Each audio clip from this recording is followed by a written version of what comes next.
Hare Krishna, Hari ball, Radhe Radhe. Welcome to religion of সনাতন channel. তো এটা হচ্ছে খেতড়িধাম মহোৎসব অনুষ্ঠিত হয় প্রত্যেক বছরে। তো কথা হচ্ছে সেখানে আমরা অংশগ্রহণ করেছিলাম এবং মানে হরতালের সময় ছিল, তার জন্য ভক্তের সমাগম কম হয়েছিল।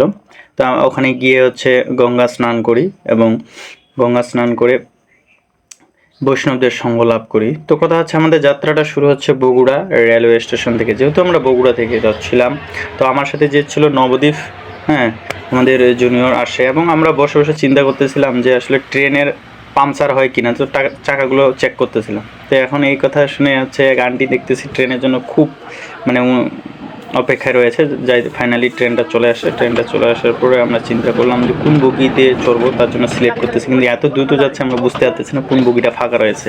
তো যাই হোক, এখানে দেখা যাচ্ছে যে যেভাবে হোক, জানলা দিয়ে হোক আর রাস্তা দিয়ে হোক, আমাদের ট্রেনের মধ্যে চড়তে হবে, কারণ এই ট্রেন ছাড়া আর কোনো ট্রেন নেই। ঠিক আছে, তো যাই হোক ফাইনালি আমরা চলে আসি সান্তাহারে, কারণ আমরা ট্রেন এক্সচেঞ্জ করব। সান্তাহারে এসে সান্তাহার থেকে বাংলাবান্ধা নামে যে ট্রেনটা আসবে পার্বতীপুর থেকে, সেটাতে চড়ে আমরা যাব রাজশাহীতে। এমন কথা যে সেই ট্রেনটা ছিল 2টা 15 মিনিটে, কিন্তু 20 মিনিটের মতো লেট ছিল। তখন কি করলাম, সান্তাহার স্টেশনে যে আশেপাশে জায়গাগুলো আছে সেগুলো একটু ঘুরে দেখলাম এবং এটা হচ্ছে সান্তাহার রেলওয়ে স্টেশন। তো ফার্স্ট লাইনের কাজ চলতেছে, তার জন্য ট্রেনটা আমাদের দ্বিতীয় লাইনে এসে দাঁড়াবে এবং মিডিল পয়েন্টে এসে দাঁড়াবে। তো সেখান থেকে হয়তো বা ট্রেনে উঠতে একটু কষ্টই হবে মানুষদের, কারণ হচ্ছে অনেক উঁচু ট্রেনটা আর কি। যাই হোক, এখন আমরা হচ্ছে যাচ্ছি, ট্রেনের একটা আওয়াজ হুইসেল শুনতে পাইছি এবং নবদ্বীপ খুব তাড়াহুড়োর মধ্যে ওখানে পড়ে গেল। তো যাই হোক, ট্রেন অটোমেটিক ট্রেন চলে আসলো, আমরা চড়ার জন্য যাচ্ছি এবং দেখতেছি কোন বগিটা আসলে ফাঁকা থাকে। তো যাই হোক, ট্রেন নাকি সান্তাহার থেকে রাজশাহী যাওয়ার পথে এই ট্রেনটা মোটামুটি ফাঁকাই থাকে, কারণ অতটা যাত্রী চাপ থাকে না।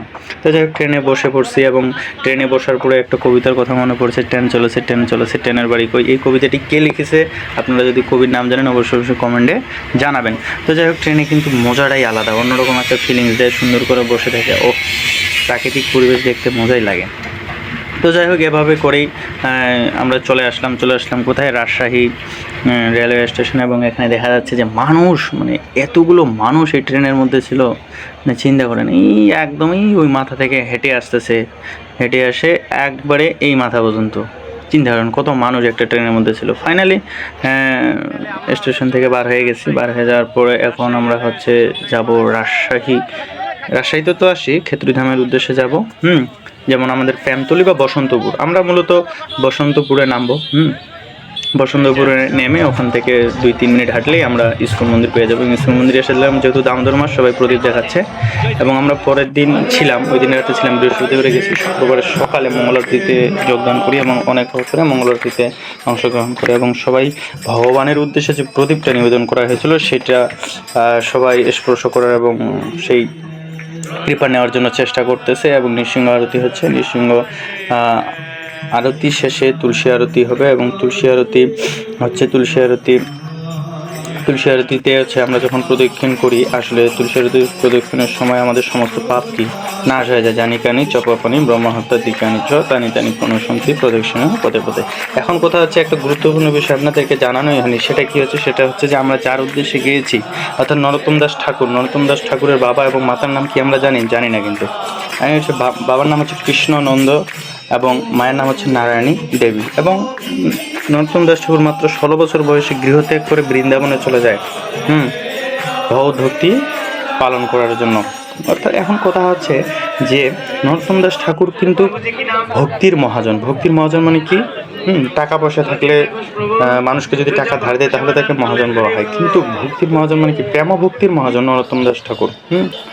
আচ্ছা, তিনি অনেক পদাবলী প্লাস গান রচনা করেছেন ভগবানের প্রীতিবিধান করার জন্য। আর এটা হচ্ছে সকালবেলা ইস্কন মন্দিরের ভিউ, উপর থেকে 2তলা 4তলার কাজ চলতেছে।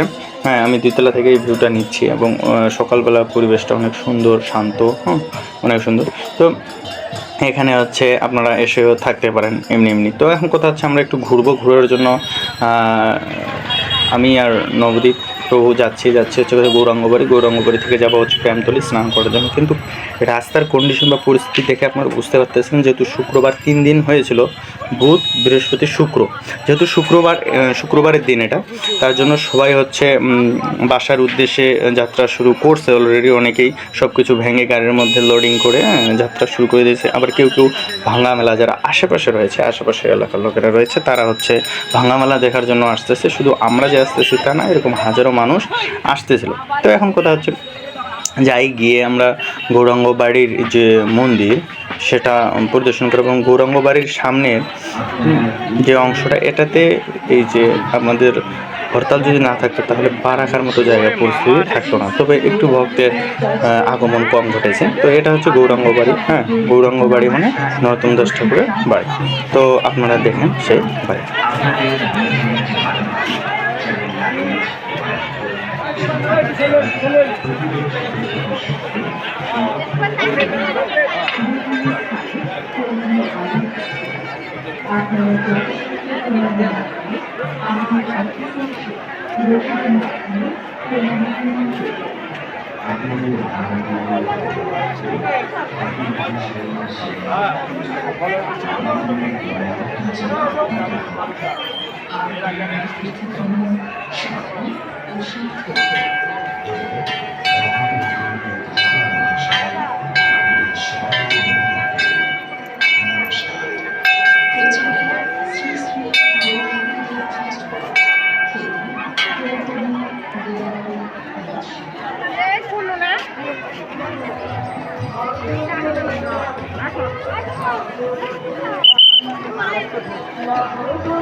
আমরা এখন গৌরাঙ্গবাড়ি থেকে কোথায় যাব? আমরা যাব হচ্ছে প্রেমতলি।